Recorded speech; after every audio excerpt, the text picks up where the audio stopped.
السلام عليكم ورحمة الله وبركاته. حبايبي الحلوين، كل سنة وانتوا طيبين.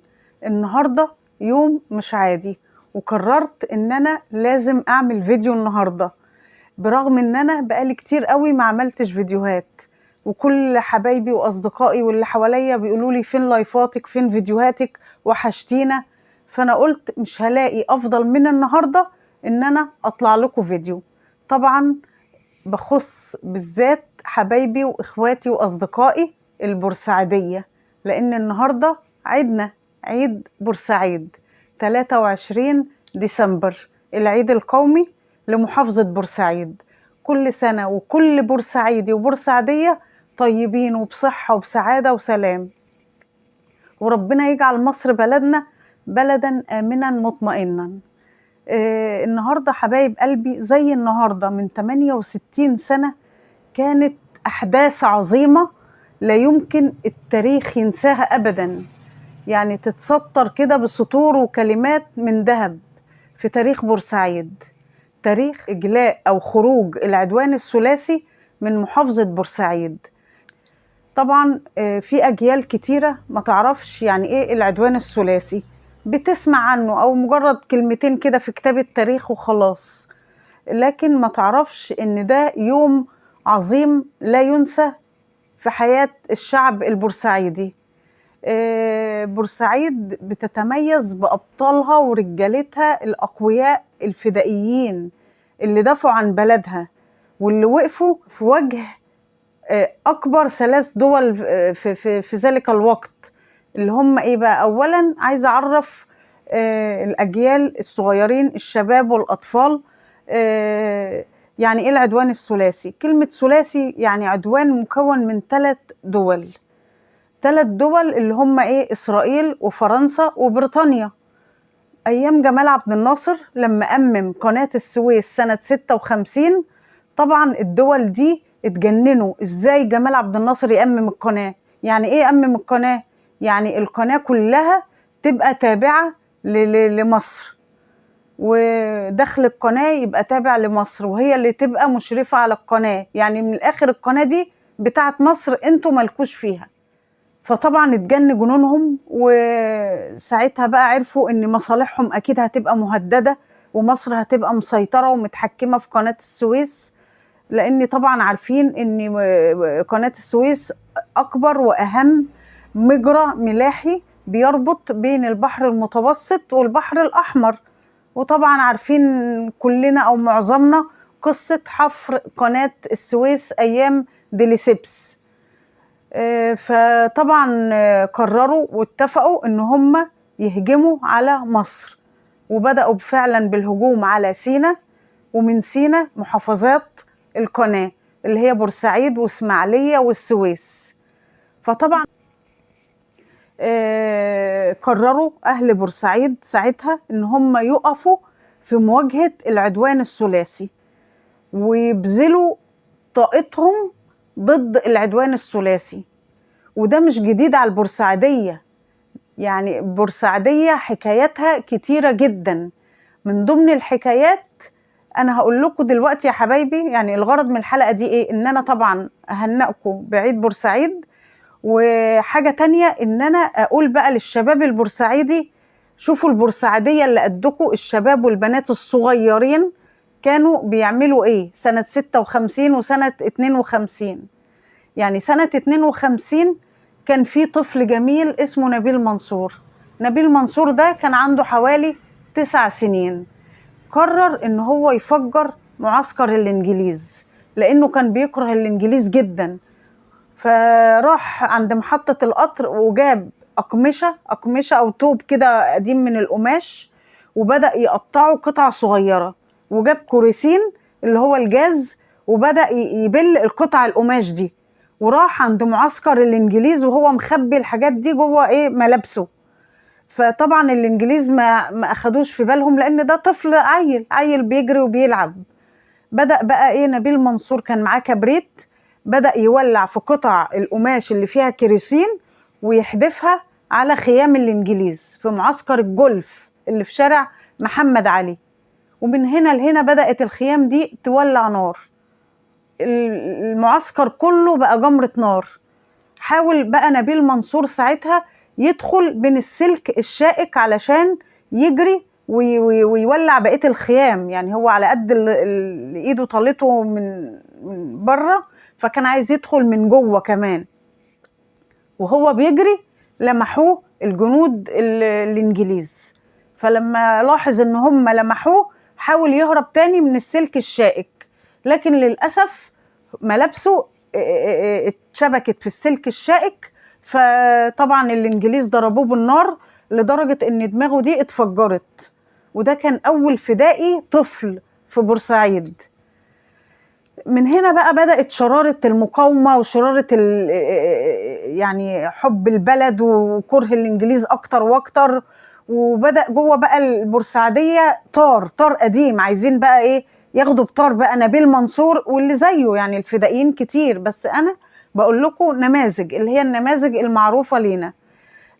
سنة يوم 29/10 اللي هو اكتوبر، 29 اكتوبر سنة 56 بدأ القوات الانجليزية والفرنسوية والاسرائيلية ينزلوا الباراشوتات ومعاهم عساكر الانجليز على ارض بورسعيد.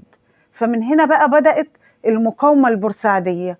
عايزة اقول لكم ان كل بيت بورسعيدي كان فيه فدائي او فدائية، لدرجة الستات كانوا بغطا الحلة وبالشاكوش، عندهم شاكوش، عندهم مغرفة، المغرفة اللي بيستخدموها في الاكل كانوا بيضربوا بيها العساكر الانجليز. لدرجة الملوخية كانوا بيدلقوا حلل الملوخية على رؤوس العساكر الانجليز من البلكونات، وكانوا يسخنوا المية ويسخنوا الزيت ويدلقوهم برضو على اي حد من القوات الاحتلال اللي ماشيين في الشارع. وكان الشباب بيختبئوا في الحواري ويخطفوا اي عسكري انجليزي معدي، يقوموا هاجمين عليه وشدينه وعلى طول يقوموا قاتلينه. فيعني نماذج كتيرة جدا للمقاومة الشعبية. الحلقة دي الغرض منها ان انا اقول لكم بعض النماذج، مش كلها طبعا. كان في ضابط، هنبدأ بأول فدائيين عندنا. كان في ضابط اسمه مرهوس. مرهوس ده كان ضابط انجليزي وكان بيكره المصريين جدا، وكان بيقبض عليهم ويعذبهم، وهو في نفس الوقت كان ابن عمة ملكة بريطانيا. فالضابط ده لمح طفل وهو في سيارته، لمح طفل راكب دراجة.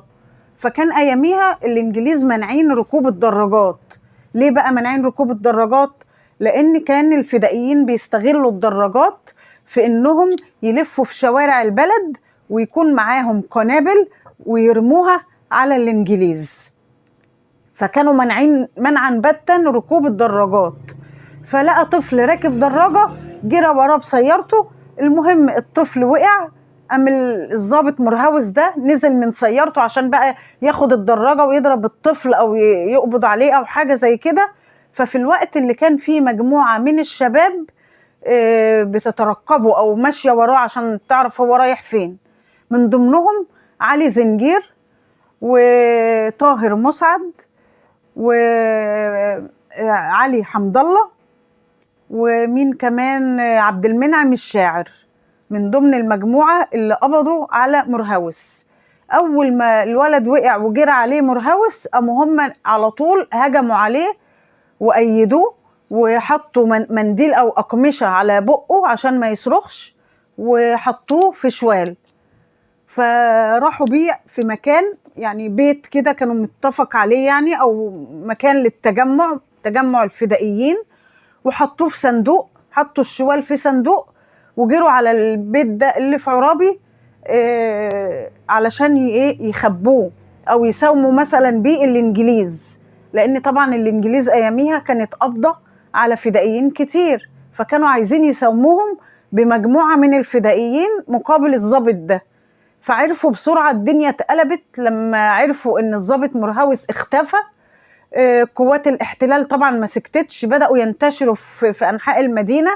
فلما الفدائيين دول عرفوا ان قوات الاحتلال بيدوروا عليهم، سابوا الضابط مرهوس ده في الصندوق وللاسف مش للاسف، ده لحسن الحظ انهم حطوه مقلوب لسوء حظه بقى، يعني لحسن حظنا احنا كبورسعيديه ولسوء حظ الضابط مرهوس، حطوا الصندوق مقلوب وهربوا على اساس هيرجعوا له كمان شويه او يعني اخر اليوم او كده. فالمهم القوات البريطانيه اياميها طوقوا المنطقه كلها بالاسلاك الشائكه، وبقوا يفتشوا اللي رايح واللي جاي. فطبعا الفدائيين دول ما تمكنوش انهم يوصلوا للبيت ده خلال 3 ايام او اكتر. وطبعا بعدها لما تفك الحصار عن المنطقه بداوا بقى يروحوا البيت بقى عشان يشوفوا الضابط ده ايه اللي حصل فيه. فطبعا كان ايه، اتخنق ومات. الدنيا اتقلبت بقى في بريطانيا، وهنا في مصر بقى بالقوات الاحتلال بداوا بقى ايه يمشوا في البلد يدوروا على الفدائيين ويقبضوا على الناس، وقلبوا الدنيا. المهم كان في ضابط تاني. يبقى احنا عرفنا دلوقتي يا حبايبي اول فدائيين او مجموعه من الفدائيين اللي انا قلت اساميهم. طيب بعد كده اجى ضابط اللي هو قائد المخابرات الانجليزي اسمه جون ويليامز. جون ويليامز كان راكب برضه سيارته، وهو في رحله البحث بقى عن مرهوس قبل ما يعرفوا ان هو مات. لقى شاب واقف له بيشاور له بورقه. الشاب ده اسمه السيد عصران. السيد عصران ده كان شاب عنده 18 سنة، وكان له أخ اسمه عصران. ده مات دهسا بالدبابات أيام ما قوات الاحتلال دخلوا بورسعيد. فهو قرر إن هو ينتقم لأخوه، فبدأ يشاور بورقة للضابط جون ويليامز. جون ويليامز توقع إن الشاب ده يكون معاه معلومات عن مين؟ عن مرهوس المختفي. فوقف علشان ايه يكلمه، وشاور له كده بايده على اساس ايه يجيله يعني عند العربيه. في الوقت ده كان السيد عصران حاطط معاه رغيف عيش، وجوه الرغيف ده قنبله، وطبعا نزع الفتيل بتاعها. اول ما قرب على عربيه جون ويليامز اداله الرغيف او رمى الرغيف كده في العربيه. ففجاه العربيه طبعا انفجرت ومات الضابط جون ويليامز، والسيد عصران طبعا ايه هرب. يبقى ده برضو نموذج من الفدائيين اسمه السيد عصران. معانا كمان مين يا حبايبي؟ معانا الفدائي محمد مهران. وطبعا لا يخفى على حد من البورسعيدية الفدائي محمد مهران، لان محمد مهران كان موجود معانا لحد وقت قريب، يعني هو لسه متوفي قريب جدا من سنة او 2 تقريبا. محمد مهران كان عنده 19 سنة، انضم لقوات الحرس الوطني. الحرس الوطني بدأوا يوزعوهم على أنحاء المدينة بحيث يأمنوا مداخل البلد. فهو ومجموعة من الفدائيين بدأوا يأمنوا منطقة غرب بورسعيد، واستخبى هو والفدائيين في حفرة، وبدأوا يراقبوا الجنود اللي نازلين بالباراشوتات، جنود القوات المحتلة اللي نازلين بالباراشوتات. الجنود دول لما نزلوا غرب بورسعيد بدأوا يدمروا المداخل اللي داخله لبورسعيد، الشوارع، اي شارع او مدخل لبورسعيد بدأوا يدمروه بحيث يمنعوا اي حد من الدخول لبورسعيد او الخروج منها. فطبعا هم كان معاهم اسلحه محمد مهران واللي معاه، وبدأوا يضربوا النار على الجنود دول، وقتلوا عدد كبير جدا منهم. وبالتالي قوات الاحتلال بدأوا يتبادلوا إطلاق النيران على محمد مهران واللي معاه، وبرضه قتلوا عدد كبير منهم. وفي نفس الوقت طبعا بيقولك الكترة تغلب الشجاعة، يعني أي نعم محمد مهران واللي معاه شجعان وفدائيين ورجالة، بس طبعا عدد القوات الاحتلال أكبر بكتير. فبالتالي قبضوا على محمد مهران واللي معاه، وودوا محمد مهران محكمة عسكرية، وكانوا عايزينه يدلي بمعلومات عن الفدائيين. فطبعا محمد مهران رفض رفضا باتا ان هو يدلي بأي معلومة، وكل ما يسألوه معرفش، رفض يدلي لهم بأي معلومات عن الفدائيين. خيروه وقالوا له هنخلع عينيك او هنشيل منك عينيك لو انت ما قلتش المعلومات اللي احنا عايزينها. فضل ان هو يعيش بقية عمره أعمى من إنه يبقى جاسوس على بلده أو على الفدائيين أو يقول أي معلومات تفيد قوات الاحتلال. وبالفعل نفذوا تهديدهم وشالوا لمحمد مهران عينيه، وعاش محمد مهران طول عمره من غير عينين، كان أعمى، الله يرحمه ويجعله مع الشهداء الصديقين. دي كانت نماذج مشرفة لبعض الشباب البورسعيدي. طيب هل الشباب بس أو يعني الولاد بس هم اللي كان ليهم نصيب في الشجاعة والفدائية وحب البلد؟ لا طبعا، لا طبعا، يعني زيهم زي البنات. هقول لكم بقى نماذج لبنات شابات يعني يا ريت احنا نقتدي بيهم، كانوا بيحبوا بلدهم وكانوا مستعدين يضحوا بحياتهم علشان خاطر بلدهم. نبدأ بفتحية الأخرس. فتحية الأخرس كانوا بيسموها أم علي، ودي كانت ممرضة في عيادة الدكتور جلال الزرقاني اللي كانت عيادته بجوار مسجد الرحمة. طبعا البورسعيدية وكلنا عارفين مسجد الرحمة، فهي عيادة الدكتور ده كانت في حي الشرق في مسجد الرحمة، وكان المرضى بيرفضوا يروحوا له. ليه؟ لأن حي الشرق ده كان نقطة تمركز لقوات الاحتلال، وكانت سكنة عسكرية ليهم. حتى كان بورسعيد كلها عبارة عن حيين 2 بس، حي الشرق وحي العرب. حي الشرق كان ده خاص بالقوات الاحتلال، محدش من البورسعيدية يقدر يروح أو يجي إلا بتصريح أو بختم يتختم على إيديهم عشان يعدوا الحي الشرق. طبعا اللي ساكنين هناك أو اللي بيشتغلوا في الهيئة أو أيا كان بقى العلاقة اللي بتربطهم بين حي الشرق، كان لازم قوات الاحتلال دول يتأكدوا مين اللي داخل ومين اللي خارج، فما كانش بالساهل على المرضى انهم يروحوا العيادة دي، فبالتالي العيادة كانت فاضية. فكانت بقى فتحية الأخرس دي تعمل ايه؟ تجيب الفدائيين وتلبسهم لبس المرضى وتنيمهم على سراير المرضى، وكمان كانت بتخبي السلاح والذخيرة اللي كانت بتتهرب ليها عن طريق بحيرة المنزلة بواسطة الصيادين تحت السراير. تمام؟ ده بالنهار يناموا ويستريحوا في العيادة بالنهار، وبالليل يبدأوا بقى ايه؟ أعمال بقى ايه؟ الفدائية بقى والقبض بقى على الإنجليز والعمليات اللي بيبقى متفق عليها. وفي يوم من الأيام كان في دورية تفتيش لقوات الاحتلال، وبدأوا يفتشوا البيوت وخبطوا على العيادة بتاعت دكتور جلال الزرقاني، فبدأت بقى فتحية الأخرس تصوت وتلطم على أساس إن في أحد المرضى مات. فطبعا قوات الاحتلال صدقوا ومشيوا وما قبضوش على الفدائيين. ده موقف لفتحية الأخرس. معانا كمان من الفدائيات البورسعيديات زينب الكفراوي. زينب الكفراوي كانت بنت عندها 15 سنة، وكانت في مدرسة المعلمات، وهي تعتبر من أوائل اللي التحقوا بالمقاومة الشعبية، وبدأت تتمرن على حمل السلاح واستخدامه، وبدأت تساعد الفدائيين في أعمالهم، وكمان كانت بتوزع المنشورات.